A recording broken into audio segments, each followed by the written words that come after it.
Welcome to make leaders. Have a nice day. இன்னைக்கு 8th ஸ்டாண்டர்டில் unit 1ல் ஐரோப்பியர்கள் வருகையை பற்றி பார்த்துட்ருக்கோம். ஐரோப்பியர்கள் வருகையில் யார் யாரெல்லாம் வந்தாங்க, அதோட ஆதாரங்கள் என்னென்ன அப்படின்னு படிச்சுக்கிட்டு இருக்கோம். டே 1 கிளாஸில் என்ன பார்த்தோம்னா, எதெல்லாம் வச்சு ஐரோப்பியர்கள் வந்திருந்தாங்க அப்படின்றதுக்காக வரலாற்று ஆதாரங்கள் படித்தோம். அப்புறம் நாணயங்கள் மூலம் அவங்க வந்ததெல்லாம் ஓகே அப்படின்னு நம்ம படித்தாச்சு. அப்புறம் அவங்க கோட்டைகள் கட்டியிருந்தாங்கன்னு பார்த்தோம்ல, எந்தெந்த கோட்டைகள் கட்டியிருக்காங்க அப்படின்லாம் பார்த்தோம். நெக்ஸ்ட்டு ஐரோப்பியர்கள் வந்து ஏன் வந்தாங்க, யாரை ஃபஸ்ட்டு வந்தா அப்படின்னு டே 2 கிளாஸில் பார்த்தோம். ஐரோப்பியர்கள் ஏன் வந்தாங்க அப்படின்னு நம்ம பார்க்கும்போது, நிலவழி மூடப்பட்டதுனால அவங்க வந்து என்ன செஞ்சாங்க, ஒரு கடல் வழி வேணுன்றதுக்காண்டி கண்டுபிடிச்சிட்டு இந்தியாவுக்குள்ளே வர ஆரம்பித்தாங்க. அதை பார்த்தோம் போர்த்துகீசியர்களில். அதில் யார் முக்கியமானவங்க, எப்படி வந்தாங்கன்னு வந்து லாஸ்ட் கிளாஸில் பார்த்தாச்சு. இன்றைக்கி டே 3ல் நம்ம பார்க்க போகிறது யாருன்னா டச்சுக்காரர்கள். அதுக்கடுத்து நம்ம ஆங்கிலேயர்கள், டேனியர்கள், பிரெஞ்சுக்காரர்கள்னு ஒவ்வொருத்தராக 1 by 1 நம்ம பார்த்துட்டே வரலாம். இன்னைக்கு கிளாஸ்க்குள்ளே நம்ம போயிடலாம். டே 3ல் யாரை பார்க்க போகிறோம்னா டச்சுக்காரர்கள் தான் பார்க்க போகிறோம். ரைட்டு, ஸ்டார்ட் பண்ணலாம். போர்த்துகீசியரை தொடர்ந்து வந்து யார் இந்தியாவுக்கு வந்தாங்கன்னா, போர்த்துகீசியருக்கு அடுத்து வந்தவங்களே டச்சுக்காரர்களாம். டச்சுக்காரர்களை வந்து நெதர்லாந்து மக்கள் இருக்காங்க இல்லையா, நெதர்லாந்து மக்களை தான் நம்ம என்ன செய்யறோம்னா டச்சுக்காரர்கள்னு கூப்பிடுறோம்.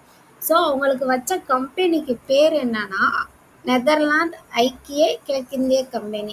நான் சொன்னேன் இல்லையா லாஸ்ட் டைம், இந்த கிழக்கிந்திய கம்பெனின்றது நம்ம கிழக்கால ஐரோப்பிய நாட்டுக்கு கிழக்கில் நம்ம இருக்கனால நம்ம எல்லா கம்பெனிக்கு பின்னாடியும் அவங்க கிழக்கு இந்திய கம்பெனி, அதான் கிழக்கிந்திய கம்பெனின்னு மாறினது.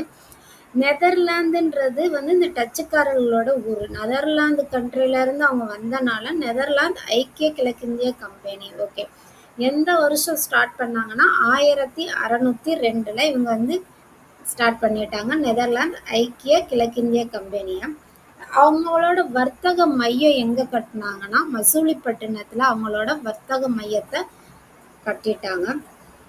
1605 போர்த்துகீசியர்கிட்ட இருந்து என்ன செஞ்சிட்டாங்க, அம்பாயினாவை கைப்பற்றினாங்க. இப்போ வந்து போட்டி யார் யாருக்கும்னா போர்த்துகீசியர்களுக்கும் டச்சுக்காரர்களுக்கும் நடுவில் தான் இவங்களுக்கு என்ன செய்யுது, போட்டியே வருது. ஸோ என்ன பண்ணுறாங்க, போர்த்துகீசியர்கிட்ட இருந்து இந்த அம்பாயினாவை இவங்க கைப்பற்றிட்டாங்க டச்சுக்காரர்கள்.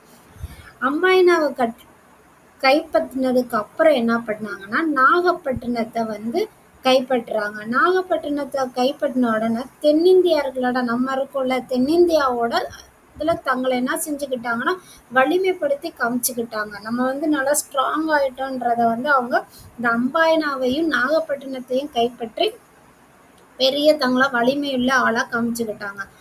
எல்லாத்துக்குமே ஒரு தலைநகரம் இருக்கும் இல்லையா, நம்ம போர்த்துகீசியர்கள் தலைநகரம் பார்த்தோம், போர்த்துகீசியர்களோட வர்த்தக மையம் பார்த்தோம்.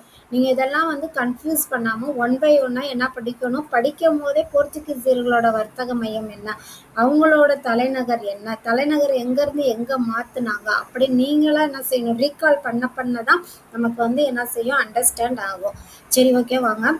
ஆரம்பத்தில் பழவேற்காடு தான் அவங்களோட தலைநகரமாக இருந்தது. யாருக்கு, டச்சுக்காரருக்கு பழவேற்காடு தான் அதோட தலைநகராக வச்சுருந்தாங்க. அப்புறமே என்ன பண்ணிட்டாங்கன்னா 1690 பழவேற்காட்டில் இருந்து தலைநகரை எங்கே பார்த்துட்டாங்கன்னா நாகப்பட்டினத்துக்கு மாற்றிக்கிட்டாங்க. நம்ம பார்த்தோம் இல்லையா, நாகப்பட்டினத்தை கைப்பற்றினாங்கன்னு பார்த்தோம்ல, அம்பாயினாக்கு அடுத்து நாகப்பட்டினத்தை கைப்பற்றினாங்கன்னு சொன்னோம். ஸோ பழவேற்காடுலேருந்து எங்கே மாற்றிக்கிட்டாங்க, நாகப்பட்டினத்துக்கு மாற்றிக்கிட்டாங்க. எந்த வருஷம்னா 1690. அதுக்கடுத்து டச்சுக்காரர்கள் வந்து வர்த்தகம் செய்ய ஆரம்பித்தாங்க இல்லையா, வர்த்தகம் செய்கிறதுக்கான தானே கம்பெனி கிழக்கிந்திய கம்பெனியை கொண்டு வந்தாங்க. ஸோ அவங்க என்னென்ன பொருட்கள்லாம் வர்த்தகம் பண்ணாங்க அப்படின்னு நம்ம பார்ப்போம். இதெல்லாம் வந்து ரொம்ப இம்பார்ட்டன்ட், டிஎன்பிசி படிக்கிறவங்களுக்கெல்லாம் ரொம்ப இம்பார்ட்டன்ட். இந்த லைன் பை லைன் கொடுத்துருக்கதெல்லாம் நீங்கள் வந்து நோட் பண்ணி வச்சுக்கோங்க, நோட்ஸ் எடுத்துக்கோங்க, யூஸ்ஃபுல்லாக இருக்கும். டச்சுக்காரர்கள் என்னென்ன பொருட்களை வந்து வர்த்தகம் செஞ்சாங்கன்னா இந்தியாவிலே விளைஞ்ச பட்டு, பருத்தி, இண்டிகோ, அரிசி மற்றும் அபினி பொருளை வந்து என்ன செஞ்சாங்க, வர்த்தகம் பண்ண ஆரம்பித்தாங்க. இந்த கருப்பு மிளகும் மற்ற நறுமண பொருட்கள் இருக்கு இல்லையா, அதை வந்து அவங்க என்ன செஞ்சுட்டாங்க, மொத்த உரிமையுமே அவங்களுக்கு தான், ஏகபோக உரிமையை வந்து எதில் எடுத்துக்கிட்டாங்கன்னா இந்த கருப்பு மிளகும் நறுமண பொருட்களையும் அதில் தான் அவங்களுக்கு வந்து உரிமை வந்து பயங்கரமாக இருந்துச்சு. அதை வச்சு அவங்க வந்து என்ன செய்ய, வர்த்தகத்தை பல மடங்காக என்ன செஞ்சுட்டாங்க, இது பண்ணிட்டாங்க, டெவலப் பண்ணிட்டாங்க. ஸோ இப்படி தான் அவங்க வந்து நம்ம நாட்டில் வந்து வர்த்தகத்தில் செய்ய ஆரம்பிச்சுட்டாங்க. அடுத்து வர்த்தக மையம் எங்கெங்கெல்லாம் அவங்க வர்த்தக மையத்தை ஸ்டார்ட் பண்ணியிருக்காங்கன்னு பார்த்தோம்னா, பழவேற்காடு பார்த்தோமாடா. பழவேற்காடுனா என்ன சொன்னாங்க, தலைநகரமாக இருந்துச்சு சொன்னாங்க இல்லையா. பழவேற்காடு, சூரத், சின்சுரா, காசிம் பஜார், அடுத்து எங்கே பார்த்தாங்க, பாட்னா, நாகப்பட்டினம், பாலசோர் மற்றும் கொச்சின். எல்லா இடத்துலையும் அவங்களோட வர்த்தக மையத்தில் என்ன செஞ்சுட்டாங்க, ஆரம்பிச்சுட்டாங்க. இந்த கொடுத்துருக்கு இல்லையா இந்த ரெட் கலரில், அதை எல்லாமே நீங்கள் வந்து என்ன செய்யணும், படிச்சுக்கணும். அதுலேருந்து கொஸ்டின்ஸ் கண்டிப்பாக கேட்பாங்க. அதே போல் வர்த்தகம் செய்த பொருட்களில் ஆப்ஷனலில் வேறு ஏதாச்சும் மாற்றி கொடுக்கவும் பாசிபிலிட்டி இருக்குது.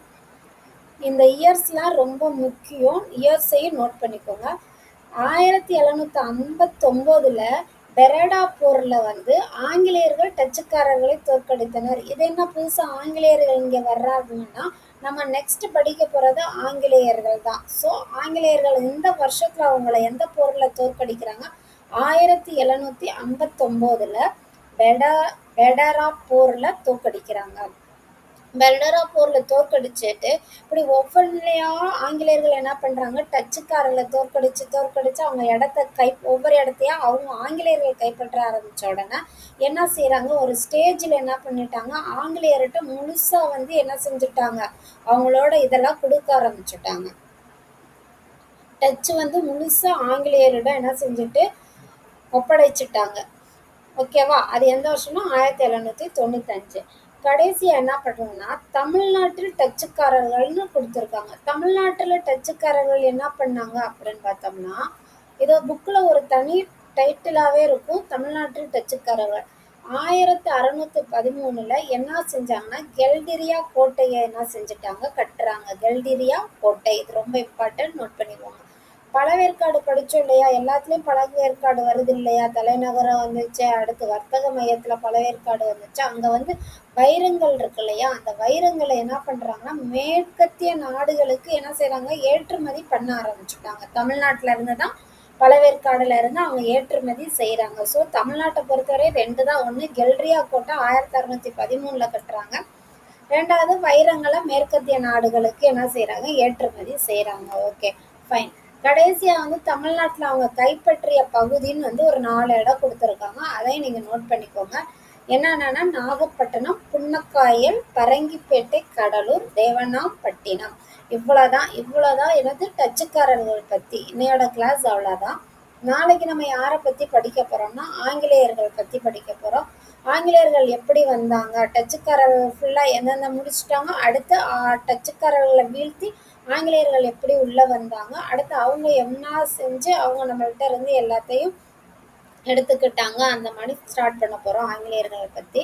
இந்த கிளாஸ் யூஸ்ஃபுல்லாக இருந்துச்சுன்னா சப்ஸ்கிரைப் பண்ணுங்கள். உங்கள் ஃப்ரெண்ட்ஸ் யாராவது டிஎன்பிசிக்கோ 8th ஸ்டாண்டர்ட் படிக்கிறாங்களோ அவங்களுக்கு இந்த வீடியோவை ஷேர் பண்ணுங்கள். தேங்க்யூ.